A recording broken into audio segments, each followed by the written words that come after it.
നമസ്കാരം. മലയാളത്തിൻ്റെ സ്വന്തം ചാനൽ ശ്രീ ഫോർ റെഫറൻസിലേക്ക് ഒരിക്കൽ കൂടി സ്വാഗതം. നമ്മുടെ കഴിഞ്ഞ അധ്യായം നെന്മാറ വല്ലങ്ങി വേലയുടെ ആദ്യ ഭാഗമായിരുന്നു. അതിൽ പ്രധാനമായിട്ടും വല്ലങ്ങി ദേശത്തിൻ്റെ ആനക്കാഴ്ചകൾ, വല്ലങ്ങി ദേശത്തിൻ്റെ ഒരുക്കങ്ങൾ, നെന്മാറ വേലയുടെ പൊതുവായിട്ടുള്ള കാര്യങ്ങളൊക്കെയാണ് നമ്മൾ വിശദീകരിച്ചത്. ഈ ഒരു രണ്ടാമത്തെ അധ്യായത്തിൽ നമ്മൾ നെന്മാറ ഭാഗത്തെ ആനകളെയാണ് പ്രധാനമായും പരിചയപ്പെടുത്തുന്നത്. നെന്മാറ ഭാഗത്തിന് വേണ്ടി അണിനിരന്ന ഗജരാജാക്കന്മാർ ഒരു 10-15 വർഷം മുമ്പ് അണിനിരന്ന ഗജരാജാക്കന്മാരുമായി കമ്പയർ ചെയ്യുമ്പോൾ ഇപ്പോൾ കേരളത്തിലെ ആനക്കാഴ്ചകൾ കുറച്ചെങ്കിലും ശുഷ്കമായി പോകുന്നുണ്ടോ എന്ന് ആരും സംശയിച്ചു പോകും. പ്രത്യേകിച്ച് ആനപ്രേമികൾ സംശയിച്ചു പോകും. നെന്മാറ വല്ലങ്ങി വേല അല്ലെങ്കിൽ തൃശ്ശൂർ പൂരം അതുപോലെയുള്ള വലിയ ഉത്സവങ്ങളൊക്കെ ലക്ഷങ്ങൾ, ദശലക്ഷങ്ങൾ അല്ലെങ്കിൽ കോടികൾ മുടക്കിയാണ് അതിൻ്റെ സംഘാടകർ അത് യാഥാർത്ഥ്യമാക്കി മാറ്റുന്നത്. പക്ഷേ ഇങ്ങനെ ഇത്രയും വലിയൊരു ഉത്സവം അതിനിടയിൽ അപ്രതീക്ഷിതമായി മഴ വന്നാൽ സംഘാടകർക്ക് മാത്രമല്ല അതിന് സാക്ഷിയാകാൻ എത്തുന്ന മനുഷ്യർക്കും വളരെ വലിയ സങ്കടമായിരിക്കും. നെന്മാറ വല്ലങ്ങി വേലയ്ക്കിടയിലും ഈ വർഷം അപ്രതീക്ഷിതമായി മഴയെത്തി. ആ മഴക്കാഴ്ചകളും മഴയിൽ നനഞ്ഞുകുതിരുന്ന ആനകളും മേളക്കാരുമെല്ലാം ഞങ്ങൾക്ക് മുന്നിൽ ദൃശ്യങ്ങളായി മാറി. സംഘാടകരെ സംബന്ധിച്ചിടത്തോളം അല്ലെങ്കിൽ നെന്മാറ വേല ആസ്വദിക്കാനെത്തിയ ലക്ഷക്കണക്കായ പൂരപ്രേമികളെ സംബന്ധിച്ചിടത്തോളം വലിയ സങ്കടകരമായ കാര്യമാണെങ്കിൽ കൂടി ആ മഴക്കാഴ്ചകൾക്കും അതിൻ്റേതായ ചില സവിശേഷതകളുണ്ടായിരുന്നു. ആ കാഴ്ചകളിലേക്ക്, നെന്മാറ ഭാഗത്തിൻ്റെ ആനകളിലേക്ക്, ആനവിശേഷങ്ങളിലേക്ക് നിങ്ങളെ ക്ഷണിക്കുന്നു. നമ്മുടെ ചാനൽ, നമ്മുടെ വീഡിയോസ് ഇതൊക്കെ നിങ്ങൾക്ക് ഇഷ്ടമാകുന്നുണ്ടെങ്കിൽ സബ്സ്ക്രൈബ് ചെയ്തിട്ടില്ലാത്തവർ സബ്സ്ക്രൈബ് ചെയ്താൽ നന്നായി. അതിനൊപ്പം തന്നെ ശ്രീ ഫോർ എലിഫൻസിൻ്റെ ഇൻസ്റ്റാഗ്രാം, ഫേസ്ബുക്ക് പേജുകൾ കൂടി ഫോളോ ചെയ്താൽ ഏറെ സന്തോഷം.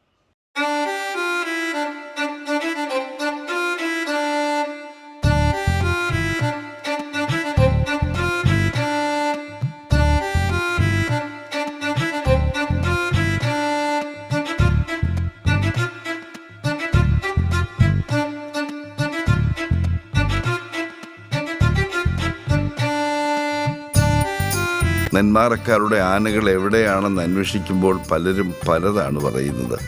വല്ലങ്ങിയിലേതുപോലെയല്ല. ഇവിടെ ഓരോ ആനയും അവരെ സ്പോൺസർ ചെയ്തിട്ടുള്ളവരുടെ വീടുകളിലായിരിക്കും ഉണ്ടാവുക. എഴുന്നള്ളിപ്പ് തുടങ്ങും മുമ്പ് നിങ്ങൾക്ക് ഒന്നിച്ച് കണ്ടുകിട്ടാൻ പ്രയാസമാണ് എന്നൊക്കെ ചിലർ സൂചിപ്പിക്കുമ്പോൾ ഇവരെയെല്ലാം എങ്ങനെ തേടിപ്പിടിക്കുമെന്നറിയാതെ മനസ്സ് വിഷമിച്ചു. നടന്ന് ഞങ്ങളുടെ നടുവും ഒരു പരുവമായി. ഒടുവിൽ ഗ്രാമത്തിലെ വലിയൊരു കുളവും അതിനടുത്തായുള്ള ക്ഷേത്രവും കണ്ടപ്പോൾ ഇത്തിരി നേരം ഇരുന്നിട്ടാവാം ബാക്കി ആനയന്വേഷണം എന്ന് വിചാരിച്ച് ഇരിക്കാൻ തുടങ്ങുമ്പോൾ ദാ കേൾക്കുന്നു ഒരു ചങ്ങലക്കിലുക്കം. വേലയല്ലേ? ഗ്രാമത്തിലെ ചെറിയ കോവിലിന് മുന്നിൽ നിന്ന് ഒരു റീലെടുത്ത് ഇൻസ്റ്റയിൽ ഇട്ടേക്കാം എന്ന വിചാരത്തോടെ ഫോട്ടോയ്ക്ക് പോസ് ചെയ്യുന്ന പെൺകുട്ടിയെയും ഫോട്ടോ എടുക്കുന്നവരെയും ഉൾപ്പെടെ ഞെട്ടിച്ചുകൊണ്ട് ആ വഴിയിലേക്കുള്ള വളവ് തിരിഞ്ഞു വരുന്നത് വഴുവാടി കാശിനാഥനാണ്. മൂപ്പരുടെ ഈ യാത്ര നെന്മാറയുടെ ആനത്താവളത്തിലേക്കായിരിക്കും എന്ന കണക്ക് കൂട്ടലോടെ ഞങ്ങൾ കാശിയെ പിന്തുടരാൻ തുടങ്ങിയപ്പോൾ ഇതെന്താപ്പാ ഇവർ നമ്മുടെ പിന്നാലെ തന്നെ കൂടിയിരിക്കുന്നത് എന്ന് പാപ്പാന്മാർക്ക് ചെറിയ ഒരു സന്ദേഹം. ഒടുവിൽ ഞങ്ങളുടെ പ്രതീക്ഷ പോലെ തന്നെ കാശി ഞങ്ങളെ നെന്മാറയുടെ പാളയത്തിലേക്ക് എത്തിക്കുന്നു. അവിടെ കരുവന്തല ഗണപതിയും ബാസ്റ്റിൻ വിനയസുന്ദറും മംഗലാംകുന്ന് മുകുന്ദനും കടയക്കച്ചാൽ ഗണേശനും നൂലാടുമേൽ ഗണപതിയും ഉൾപ്പെടെ കുറച്ചുപേർ.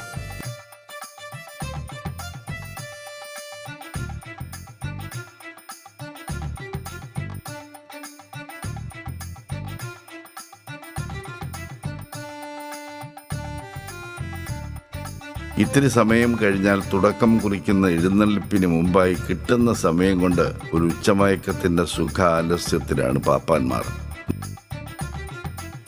നെന്മാറ ഗ്രാമത്തിലെ സർക്കാർ സ്കൂളും എയ്ഡഡ് സംസ്കൃത സ്കൂളും തോളോട് തോൾ ചേർന്ന് മുട്ടിയുരുമ്മി നിലകൊള്ളുന്ന ഈ മൈതാനത്തിന് എത്രയെത്ര ആനക്കഥകൾ പറയാനുണ്ടാവണം. നമസ്കാരം. മലയാളത്തിൻ്റെ സ്വന്തം ചാനൽ ശ്രീ ഫോർ എലിഫൻസിലേക്ക് ഒരിക്കൽ കൂടി സ്വാഗതം. നമ്മൾ ഈ 2025 നെന്മാറ വല്ലങ്ങി ദേശത്തിൻ്റെ നെന്മാറ വല്ലങ്ങി വേല കവർ ചെയ്യാനെത്തിയിരിക്കുന്നതാണ്. നെന്മാറ ഭാഗത്തിൻ്റെ തിടമ്പാനയും എൻ്റെ വലംകൂട്ടും ഇടംകൂട്ടും ആനകളുടെ എഴുന്നള്ളിപ്പ് ആരംഭിച്ചു കഴിഞ്ഞു. ബാക്കിയുള്ള ആനകൾ നമ്മളുടെ ഈ പറമ്പിലൊക്കെ തയ്യാറായി നിൽക്കുകയാണ്. പക്ഷേ ഇപ്പോൾ ഈ സംസ്കൃത സ്കൂളിൻ്റെ നെന്മാറ വിഭാഗത്തിലെ ആനകൾ അവർക്ക് തയ്യാറാകാനായി അവർക്ക് ഒരുക്കിയിട്ടുള്ള ഈ ഒരു ലാവണത്തിൽ അത് ഇവിടുത്തെ സംസ്കൃതം സ്കൂളാണ്. ഇന്നിപ്പോൾ ഈ സംസ്കൃതം സ്കൂളിൻ്റെ ഈ ഒരു അങ്കണത്തിൽ നിൽക്കുമ്പോൾ എൻ്റെ ഓർമ്മകൾ കുറേ വർഷങ്ങൾക്ക് പിന്നിലേക്ക് പോവുകയാണ്. കുറേ വർഷങ്ങൾക്ക് പിന്നിലേക്ക് പോവുക എന്ന് പറഞ്ഞാൽ ഇതിപ്പോൾ ഈ സ്കൂൾ ഷെഡിൻ്റെ ഈ അറ്റത്തെ ഷെഡിലാണ് ഞങ്ങൾ നിൽക്കുന്നത്. അതായത് 2007-08 ഒക്കെയുള്ളൊരു ഒരു വർഷം. അന്ന് മലയാളത്തിലെ കൈരളി ചാനലിൽ നമ്മളൊരു ആന പ്രോഗ്രാം E4 എലിഫൻ്റ് എന്ന് പറയുന്ന ഒരു ആന പ്രോഗ്രാം അവതരിപ്പിക്കുന്നുണ്ട്. അപ്പോൾ ആ കാലത്ത് നെന്മാറ വിഭാഗത്തിലെ നെന്മാറ വല്ലങ്ങി ഷൂട്ട് ചെയ്യാനായിട്ട് നമ്മളിവിടെ എത്തിയതാണ്. അപ്പോഴാണ് ജീവിതത്തിൽ നമ്മൾ ഒരിക്കലും പ്രതീക്ഷിക്കാത്ത ആനകളുടെ മനസ്സും ആനയും ആനപ്പാപ്പാനും തമ്മിലുള്ള ആ ഒരു ഐക്യത്തിൻ്റെ അവരുടെ ബോണ്ടിങ്ങിൻ്റെ ശക്തിയും അതിന് ദൃക്സാക്ഷിയാകാനുള്ള ഒരു അവസരം ഉണ്ടാകുന്നത്. അതായത് ഒരു ആന ഇടയുമെന്നൊരു പ്രശ്നക്കാരനാണെന്നോ ഒരിക്കലും വിചാരിക്കാത്തൊരു ആന, വളരെ സമാധാനപ്രിയൻ എന്ന് ഞങ്ങളൊക്കെ വിചാരിച്ചിരുന്ന സാജ് പ്രസാദ് അപ്രതീക്ഷിതമായി ഇടയുന്നു. സാജ് പ്രസാദ് ഇടഞ്ഞതാ ഇപ്പോൾ നമ്മളീ കാണുന്നത് ഇപ്പോൾ മംഗലാംകുന്ന് മുകുന്ദനൊക്കെ നിൽക്കുന്ന ആ ഒരു ഭാഗത്ത് ആ മരമോ അല്ലെങ്കിൽ തൊട്ട് അതിൻ്റെ ഇപ്പുറത്തുള്ള മരമോ ആണെന്നാണ് എൻ്റെ ഒരു ഓർമ്മ. അപ്പോൾ സാജ് പ്രസാദിൻ്റെ പുറത്ത് 3-4 ആനപ്പുറം കയറ്റക്കാർ അപ്പോഴുമുണ്ട്. അവൻ്റെ നെറ്റിപ്പട്ട നമുക്ക് വലിച്ചു പറിച്ചൊരവസ്ഥയിലാണ് സാജ് പ്രസാദ് നിൽക്കുന്നത്. അപ്പോൾ സാജ് പ്രസാദിൻ്റെ പുറത്തുള്ളവരെ എങ്ങനെ താഴെ ഇറക്കണമെന്നറിയാതെ സാജ് പ്രസാദിൻ്റെ പാപ്പാന്മാരും മറ്റുള്ളവരും എല്ലാം വിഷമിച്ച് നിൽക്കുമ്പോൾ മറ്റൊരു മരത്തിൽ നാണു എഴുത്തച്ഛൻ ശങ്കരനാരായണൻ എന്ന് പറയുന്ന ആന അവിടെ നിൽക്കുന്നുണ്ട്. ആനയും പാപ്പാനും തമ്മിലുള്ള ഒരു ബന്ധത്തിൻ്റെയും ആനപ്പാപ്പാന് പരിപൂർണമായി വിധേയനാകുന്ന ആനയുടെ ഒരു മനസ്സിൻ്റെ ആ കട്ടി, അല്ലെങ്കിൽ തൻ്റെ ആനയിലുള്ള ആനപ്പാപ്പാൻ്റെ വിശ്വാസം ആവർത്തിച്ച് ഉറപ്പിക്കാൻ കഴിയുന്ന ഒരു സന്ദർഭം. ഇത്രയും ഇടഞ്ഞു നിൽക്കുന്ന ഒരു ആനയുടെ അടുത്തേക്ക് രാജു, ആനക്കേരളത്തിൻ്റെ പ്രിയപ്പെട്ട പാപ്പാനായിരുന്ന ഒരു ചങ്കൂറ്റത്തിൻ്റെ പ്രതിരൂപമായിരുന്നൊരു പാപ്പാൻ, ശ്രീ കോട്ടായി രാജു. ദൗർഭാഗ്യവശാൽ കോട്ടായി രാജു എന്ന ആ പാപ്പാൻ ഇന്ന് നമ്മളോടൊപ്പമില്ല. അതുകൊണ്ട് തന്നെ ഇനി ഈ സ്കൂളിൻ്റെ അങ്കണത്തിലേക്ക് ഒരിക്കൽ കൂടി വന്നു ചേരുമ്പോൾ ആ ഓർമ്മകൾ മനസ്സിലേക്ക് ഓടിയെത്തുന്നത്. അപ്പോൾ ഇടഞ്ഞു നിൽക്കുന്ന സാജ് പ്രസാദിൻ്റെ മുന്നിലേക്ക് തൻ്റെ ആനയെയും കൊണ്ട് സധൈര്യം ഒരു ആനപ്പാപ്പാൻ ഇറങ്ങി വരിക. അത് സംഭവിച്ചത് ഈ നമ്മളുടെ തൊട്ടടുത്തുള്ള ഈ അങ്കണത്തിൽ വെച്ച് തന്നെയാണ്. സാജ് പ്രസാദിൻ്റെ പുറത്തുള്ള ആനപ്പുറം കയറ്റക്കാരെ ഇറക്കണം. അതേസമയം അവർക്ക് അപകടമൊന്നും സംഭവിക്കരുത്, സുരക്ഷിതമായി അവരെ ഇറക്കുകയും വേണം.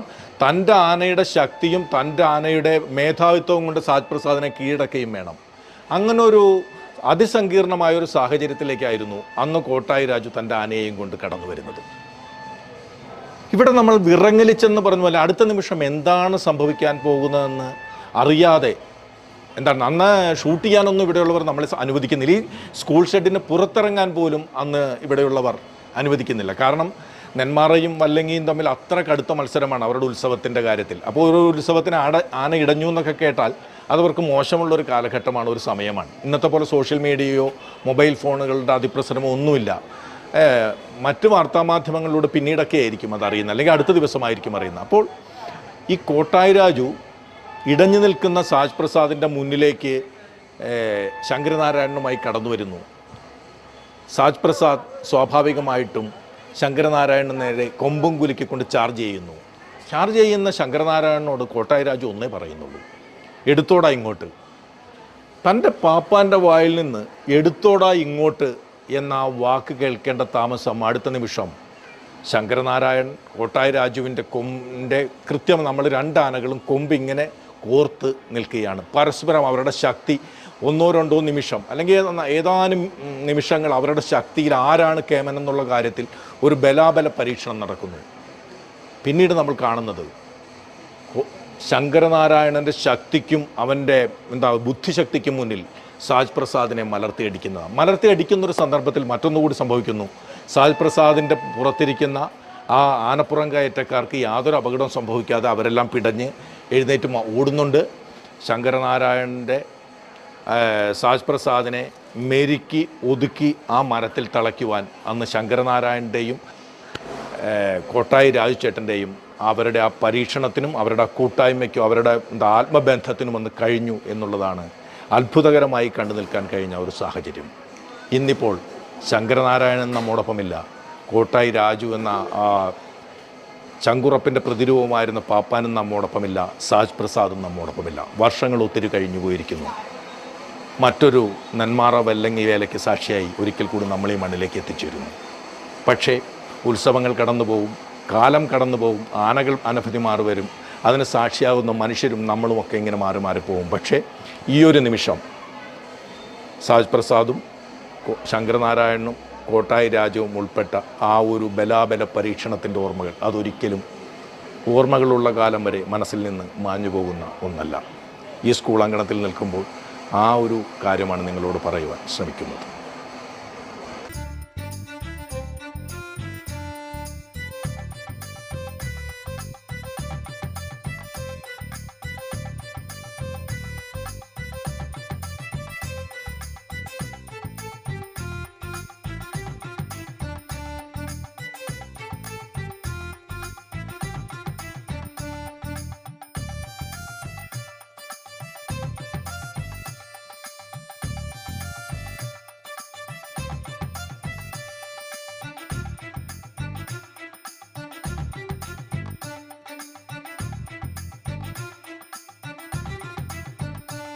ഞങ്ങൾ എത്തിച്ചേർന്നപ്പോഴേക്കും നെന്മാറയുടെ തിടമ്പേറ്റുന്ന പുതുപ്പള്ളി കേശവനും വലം കൂട്ടാകുന്ന പുതുപ്പള്ളി സാധുവും ഇടം കൂട്ടാവുന്ന ശരൺ അയ്യപ്പനും അവരുടെ മൂലസ്ഥാനത്ത് എഴുന്നള്ളിപ്പ് ആരംഭിച്ചു കഴിഞ്ഞു. മറ്റുള്ളവരെല്ലാം ഇനി അണിയണിയായി അവർക്കൊപ്പം ചേരണം. പുതുപ്പള്ളിയിലെ ചേട്ടാനിയന്മാരായ കേശവനും സാധുവും മംഗലാംകുന്നിലെ തലയെടുപ്പുള്ള ശരൺ അയ്യപ്പനും അവർക്ക് മുന്നിൽ തിമിർത്ത് പെയ്യുന്ന പഞ്ചവാദ്യം തലമുറകളുടെ വ്യത്യാസമില്ലാതെ ആ നാദപ്രപഞ്ചത്തിൽ സ്വയം മറന്ന് ലയിക്കുന്ന മേളക്കമ്പക്കാർ.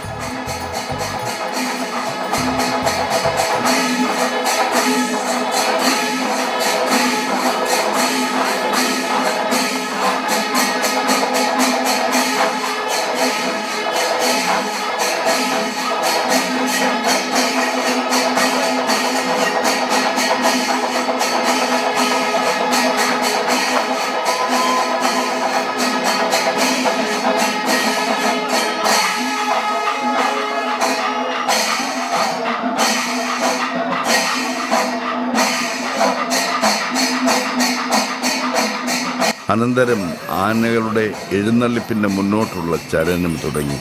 ഗ്രാമവീഥിയിലൂടെ ഒന്നിനു പുറകെ ഒന്നായി ചുവടുവെച്ച് നീങ്ങുന്ന ഗജരാജന്മാർ.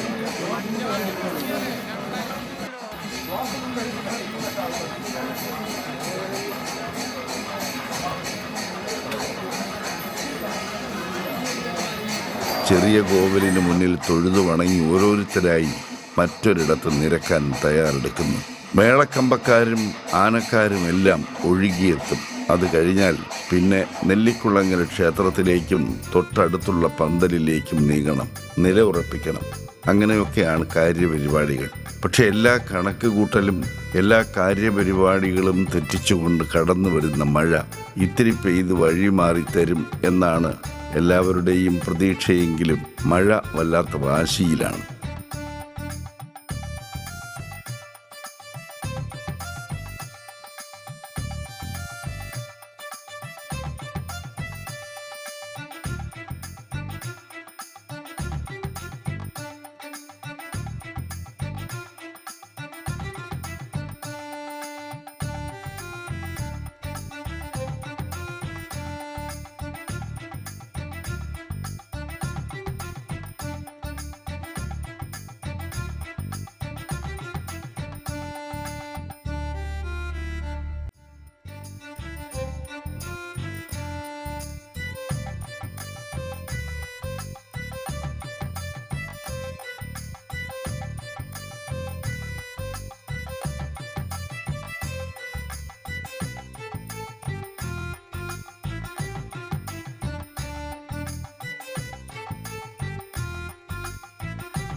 തങ്ങളുടെ വാദ്യോപകരണങ്ങൾ നനയാതിരിക്കാനുള്ള തത്രപ്പാടിൽ മേളക്കാരും ആനക്കുടയും ചമയങ്ങളും കുതിർന്നു പോകാതെ രക്ഷപ്പെടുത്താനുള്ള വ്യഗ്രതയിൽ ആനപ്പുറം കയറ്റക്കാരും പണിപ്പെടുന്നതിനിടയിൽ ക്യാമറകൾ നനയാതെ കഴിയുന്നത്ര ദൃശ്യങ്ങൾ പകർത്താൻ ഞങ്ങളും വിഷമിച്ചു.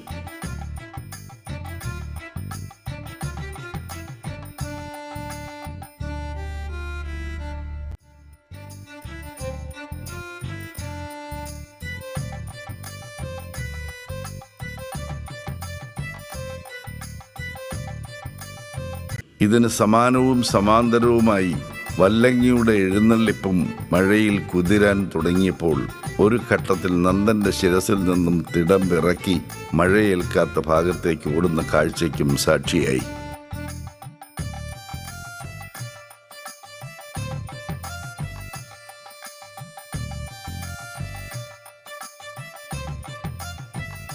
വിദൂരമായ ദേശങ്ങളിൽ നിന്ന് പോലും എത്തിച്ചേരുന്ന പതിനായിരക്കണക്കായ മനുഷ്യർ മറ്റെല്ലാം മാറ്റിവെച്ചും മാസങ്ങൾക്ക് മുമ്പേ തന്നെ റൂമുകൾ ബുക്ക് ചെയ്തും നെന്മാറ വല്ലങ്ങി വേലയ്ക്ക് സാക്ഷ്യം വഹിക്കാൻ ഒഴുകിയെത്തുന്നവർ.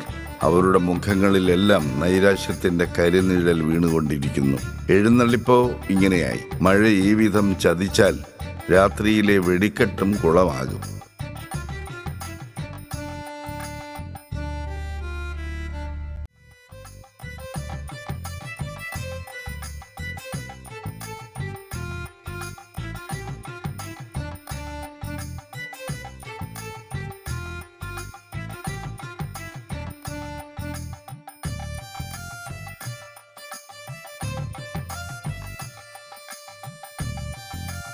വേലയുടെ കച്ചവടവും പ്രതീക്ഷിച്ച് തറവാടകയും കൊടുത്ത് എത്തിച്ചേർന്നിട്ടുള്ള കച്ചവടക്കാർ, അവരുടെ കാര്യമാണ് ഏറ്റവും കഷ്ടം. എല്ലാവരും മഴയെ പഴിക്കുന്നതിനിടയിൽ കാത്തിരുന്ന ഒരു വേല ഈ വിധം നനച്ച് കുതിർത്ത് തന്നതിന് എല്ലാവരും മഴയെ പഴി പറയുന്നതിനിടയിൽ ഇതൊന്നും തങ്ങളെ യേശുകയില്ലെന്ന് പ്രഖ്യാപിച്ചുകൊണ്ട് വലിയ കുളത്തിൽ നീന്തി തുടിക്കുന്നവർ. ഈ വർഷത്തെ നെന്മാറ വല്ലങ്ങി വേലയ്ക്കിടയിൽ ഒരാൾ കുളത്തിൽ മുങ്ങി മരിച്ചു എന്നതും ഇതിനോട് കൂട്ടി വായിക്കണം. മഴ തോർന്നപ്പോൾ എഴുന്നള്ളിപ്പുകൾ പുനരാരംഭിക്കുകയും രാത്രി വെടിക്കെട്ട് മോശമില്ലാത്ത വിധം തിമിർക്കുകയും ചെയ്തു.